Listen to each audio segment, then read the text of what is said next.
Olá amigos, quero cumprimentá-los. Vamos ao estudo da lição número 8, a lição da parte de domingo, a lição que fala sobre como a criação e a redenção estão intimamente ligados com a educação cristã. E a lição de domingo fala sobre criados à imagem de Deus, ou podemos dar um subtítulo, o modelo perfeito para a criação humana. Deus criou o ser humano de maneira perfeita, aliás, criou todas as coisas.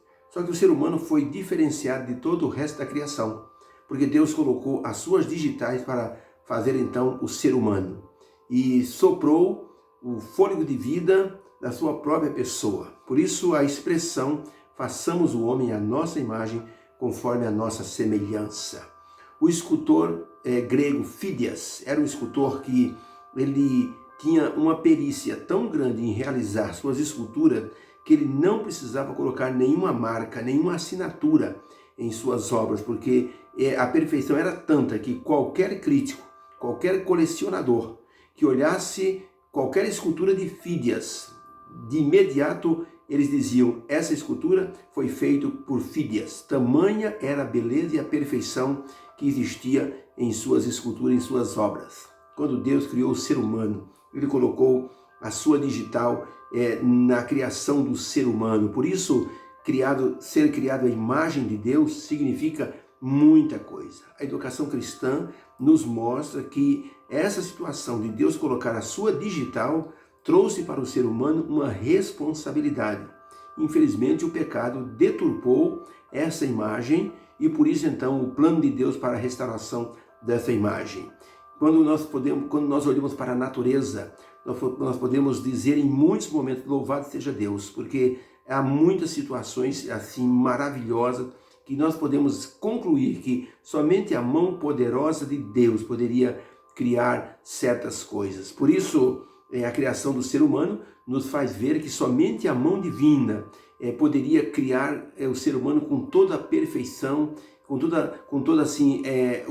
todos os detalhes, para que o ser humano pudesse se multiplicar com uma inteireza, com uma complexidade que só a mão de Deus poderia permitir. Por isso Davi, no Salmo 8, ele se expressou de forma maravilhosa nessas palavras, dizendo, ó Senhor nosso, diz ele, quão admirável é o teu nome em toda a terra, pois puseste a tua glória sobre os céus. Quando vejo os teus céus, obra dos teus dedos, e a lua e as estrelas que preparaste, que é o homem mortal para que te lembres dele? E o filho do homem para que o visites? Pois pouco menor do que os anjos o fizeste, e de glória e de honra o coroaste. Salmo 8, verso de 1 a 5. Que expressão de gratidão, de enaltecimento da pessoa de Deus como Deus Criador. Por isso, a palavra de Deus, ela nos ensina que devemos, adorar esse Deus maravilhoso por tudo que ele fez na criação. Criar um ser humano com as características que ele criou, características divinas, foi, algo que, deixou surpreso os seres do universo. Por isso que Lúcifer teve tanta raiva da criação, porque foi, uma obra de perfeição e ele não foi chamado para participar dessa criação. A Universidade Johns Hopkins participa de muitas feiras de ciências pelo mundo, mas a mais famosa é em Nova York. E nessa feira de ciências, que ocorreu alguns anos atrás, eles apresentaram um robô que se tornou, a surpresa e se tornou o ponto de atração de toda a feira. Era um robô que fazia tarefas domésticas, diversas tarefas. Ele foi programado para lavar louças, foi programado para varrer a casa, para aspirar o pó do sofá, para limpar banheiro, para fazer pratos, colocar alimentos no fogo, retirá-los no tempo certo, para preparar receitas que ele tem armazenado no seu banco de dados, para dar a previsão do tempo, se vai chover, se vai fazer frio, se vai fazer calor, para cuidar de criança, se os senhores terem uma ideia.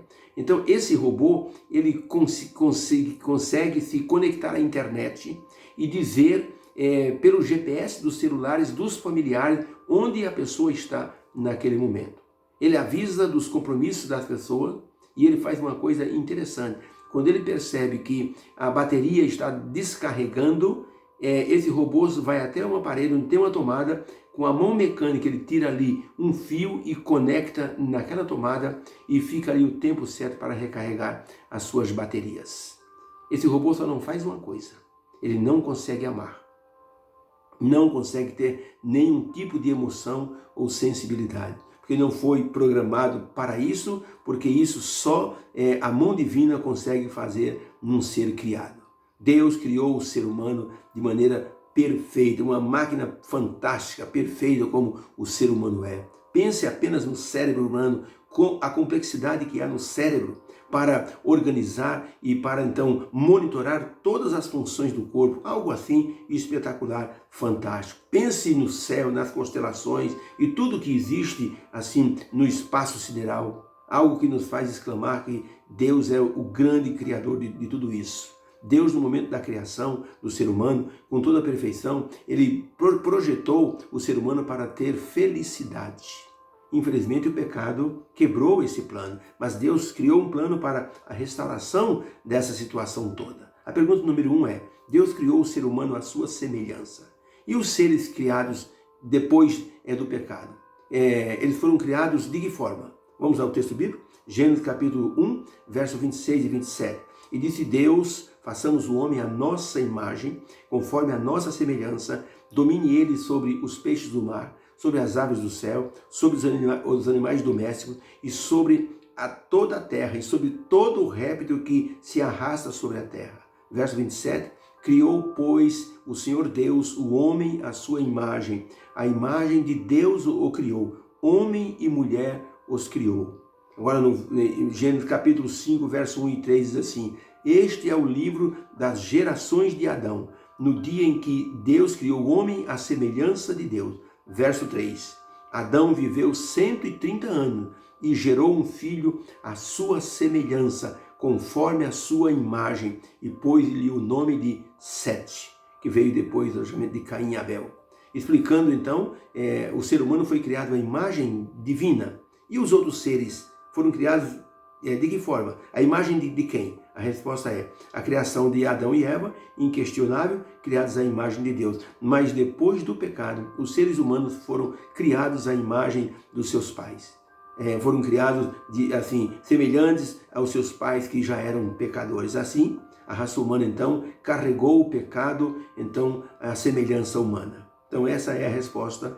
O primeiro par foi criado à imagem de Deus e em seguida criados à imagem dos seres humanos. Não era o plano divino de criar toda a raça humana dessa forma. Ou seja, o plano divino era que toda a raça humana fosse perfeita. Se Adão e Eva não tivessem pecado, os seres humanos seriam gerados de maneira perfeita e podemos dizer a semelhança divina também. Como o pecado deturpou, deteriorou, então os seres humanos foram perdendo a vitalidade, o tempo de vida, a estatura, a saúde, até chegar hoje numa situação de que 80 anos a pessoa já está praticamente no fim da vida. E como diz o salmista, depois disso é enfado e canseira. E é uma verdade. Deus projetou a raça humana para a perfeição, mas infelizmente o pecado tirou esse privilégio do ser humano. Depois da tragédia ocorrida no Éden e perpetuada para a raça humana, Deus projetou a restauração da sua imagem em todos os seus filhos através do processo da salvação em Jesus Cristo. Ellen White escreveu no livro Fundamentos da Educação Cristã, página 408, a seguinte expressão: o grande plano da redenção da raça caída foi levada a efeito na vida de Cristo em carne humana. Era plano de restaurar a imagem moral de Deus na humanidade degradada através de Jesus. E ele inseriu esse propósito em todo o momento da sua vida e no seu caráter pessoal.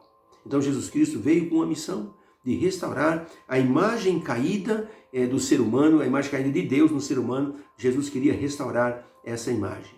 Deus é nosso Pai e deseja nos educar espiritualmente. Jesus provou que é possível um ser humano apegado a Deus ter a imagem dele restaurada no seu caráter, na sua personalidade. Jesus provou isso através da vida que teve nessa terra. O objetivo divino, restaurar a imagem dele no ser humano, se completa quando nós nos entregamos a Jesus e permitimos que o Espírito Santo, ele então complete a obra que Jesus começou em nós. E dessa forma, nós obedeceremos a Deus, nós seremos, assim, pessoas que estarão honrando o nome de Deus, e nós confiaremos em Deus como um filho confia no Pai.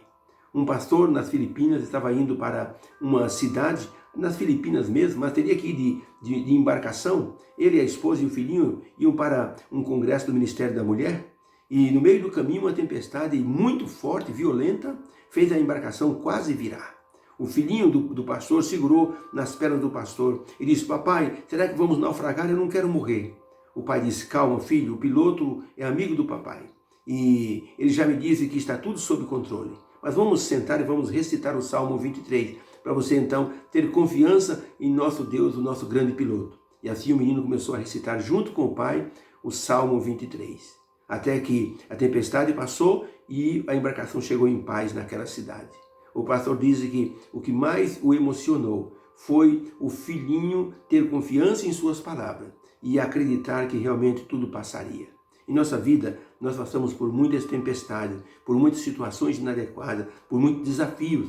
Se confiarmos em nosso Pai Celestial, Ele mostrará suas promessas e nos ensinará a confiar em sua proteção e a ter a paz que supera toda a compreensão humana. Mesmo sendo gerados assim, na semelhança humana, o ser humano ainda tem o DNA do Criador em sua vida. Nós só precisamos deixar que o Espírito Santo desperte esse DNA e restaure a imagem moral de Deus em nossa vida. Dessa forma, nós seremos semelhantes a Jesus e honraremos a Deus através da nossa vida. Que Deus nos abençoe e que ser criado à imagem de Deus seja uma bênção para a nossa vida e um privilégio termos sido criados pela mão do Criador. Que Deus te abençoe. Obrigado por sua atenção.